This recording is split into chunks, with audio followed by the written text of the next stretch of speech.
Hello, my friends. What do you do when life throws lemons at you? Do you make lemonade or do you start throwing lemons back to life?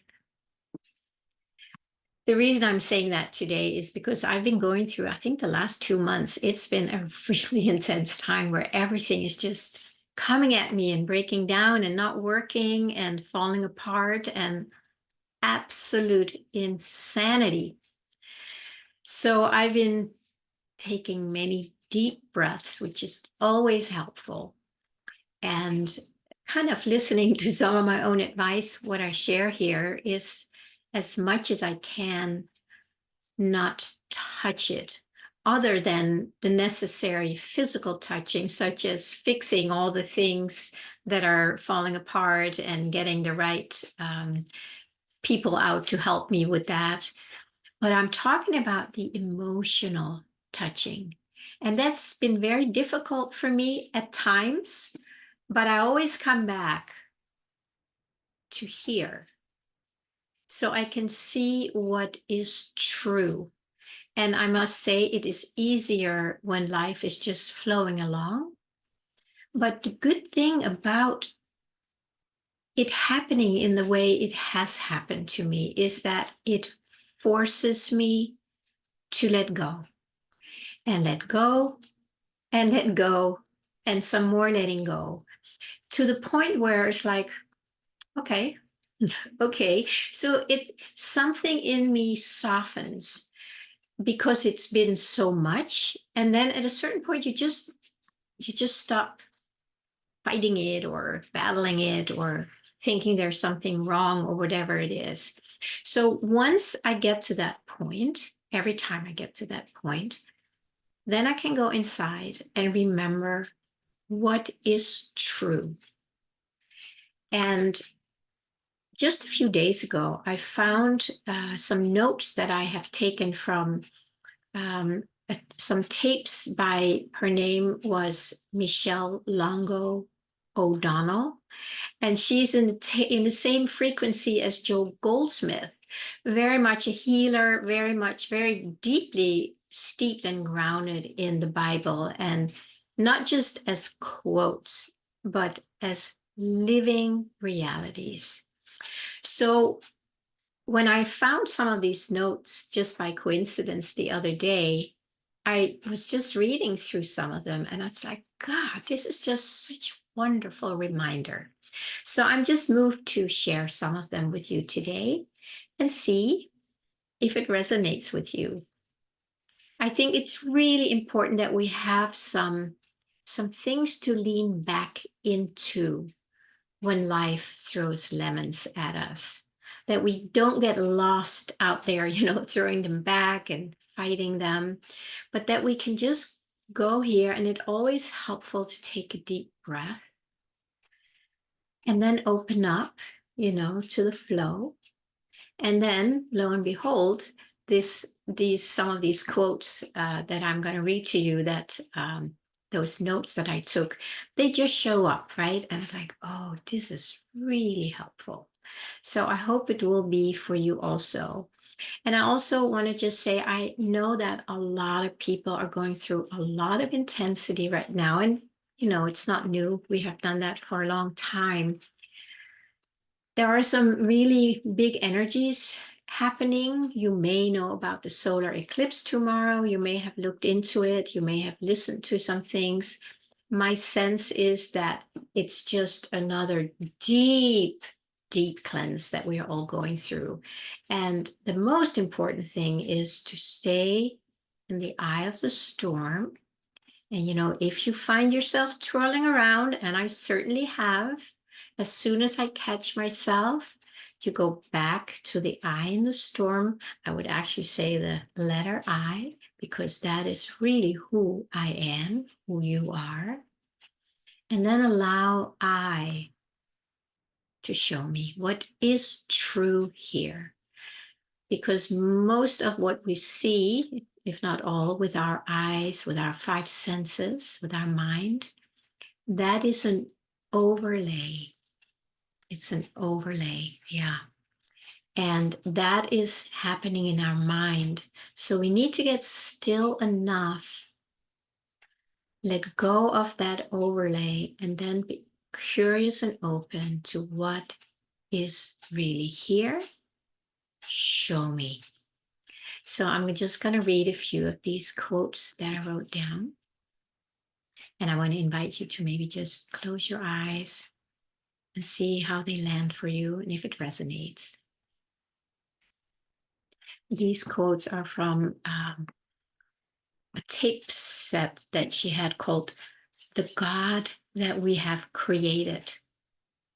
Just that alone, right? The God that we have created. It's probably not the real God. So, and as long as we have this God that we have all collectively created, we run into some snags and some lemons.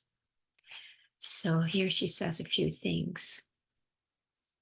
However we perceive God to be, that is how God appears to each one of us. So it's important to really be curious about how we perceive God. What kind of a God do we believe in? How do we imagine God? And again, is it a punishing God? Is it a withholding God? So there's all these things we can just be curious about and then start noticing that whatever that belief is, that is what we experience out there, which is not really out there, but it's in the mind. And then she says, your expectation defines your reality or what you will experience. Yeah, so what kind of a God do we expect to experience? That is probably what we experience in our life. And then she quotes one from Matthew. According to your belief, so let it be done unto you. And I like this one.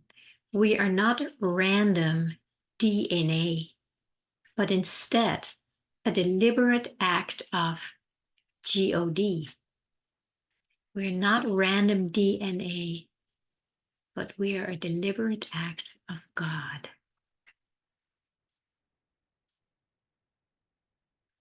We are experiencing our life for good or bad according to our own personal understanding of God.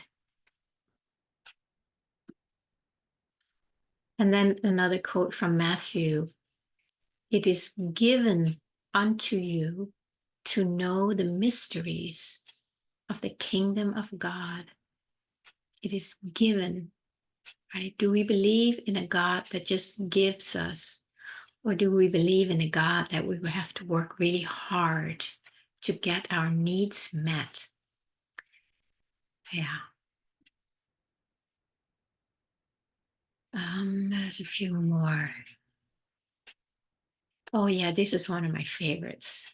When things disappear in my life or I lose things, whatever, it is his good pleasure to give you the kingdom. To give you the kingdom. So the kingdom is already inside of us. And what on earth is it gonna take us to really embrace that and realize the truth of that? And that it is God's good pleasure to give you the kingdom. The kingdom is in here. And that reminds me of another one where they kind of go hand in hand. That goes, God knows your needs before you do. And it is God's good pleasure to give you the kingdom. That's always been a favorite one of mine. Just to remember that, it's like God already knows my needs. And when I start wandering off, trying to do it all myself, and then I remember that, I was like, oh, that's right. I forgot again for a moment. And then there's more peace. So I want to leave you with those quotes, those little gifts as I see them, in case life is throwing lemons at you, or maybe the next week or two. Definitely, if you can, make lemonade and enjoy the lemonade. But if you can, also just go inside and know what is true, and that the inner kingdom knows your needs, and it is God's good pleasure to give it to you. Isn't that beautiful? I think that is so relaxing and comforting. So if you have time right now, I want to say stay with that for a little bit and let yourself receive those words.